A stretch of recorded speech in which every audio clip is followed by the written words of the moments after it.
大家好，我是浙江小百花越剧团的演员陈丽君。我是浙江小百花越剧团的青年演员李云霄。其实刚开始入行的时候，并真没想那么多，看到那么多观众对我们的支持，心里的动力会更大一点。纯粹就是因为感兴趣，因为喜欢，这个出发点是从来没有变过。其实女小生是我们这个越剧的特色。那么越剧还有就是小生花旦戏、情感戏，这是也是组合的一个 CP 打造的一个特色。所以我们现在年轻一代有军销组合。军销这个因为新龙门吸引了很多当代的这个年轻人，看的观众是几万人，把我的青年演员是全都推出去了。还有一个青年的小生也非常棒，只22、23岁。哈哈哈，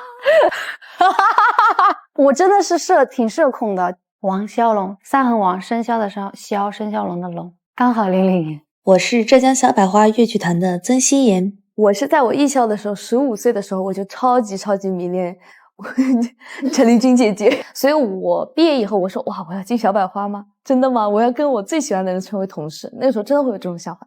我是2021年进入小百花的，这是我进小百花第一天的时候拍的一张照片，然后也真的很巧，我是6月4号来的，然后6月5号是我生日。我是算最小的一辈嘛，然后像我在演戏的时候，就是有很多姐姐都在侧台会看，然后老师他们然后下来都会跟我说一些问题，其实姐姐们也会以同事的身份，或者说是以好朋友的身份会跟我交流，然后我就是每一场改正一点，每一场改正一点，然后就这样子他们督促着我一点一点去进步。我觉得作为你一个就是文弱书生去打他的话，就是显得有点粗鲁。打了之后他就会往前去，然后一只脚跟上去，然后这样踹他一脚就好了。好了，我走了。谢谢亚洲姐，不客气，拜拜。其实我们团还是很给年轻人机会的。云霄姐她也经常教我，是一个相互刺激、相互成长的过程。其实我从他们的身上就是汲取了很多的养分，就是真的是一个很好的氛围，就每天学习都很开心。这是我的武功秘籍。不能外传啊，打码。然后扇子，小生必备的，因为我演金声戏比较多，所以就是会哇，你这个来吧，炫个技，很自然是吧？因为下午要去蝴蝶演出，演梁祝，今天是49。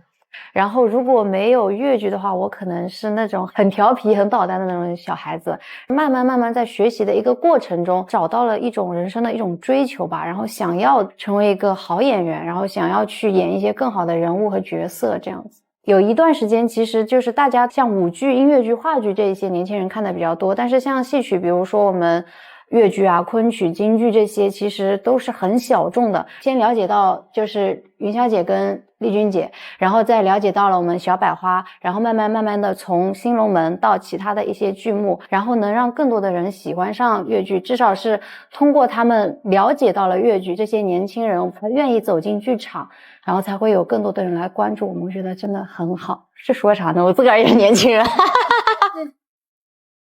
我觉得我最大的转变就是在心态上，不管说我以后能够演到什么角色怎样之类的，但是我希望我能够以我最好的一个状态能够在舞台上呈现出来，让观众能够喜欢，是我已经最大的满足了。努力做传承中华优秀传统文化的传承人。我相信未来也会打造出不同的年轻组合，呈现出更好的艺术作品，就每一朵小百花都可以站在舞台中央。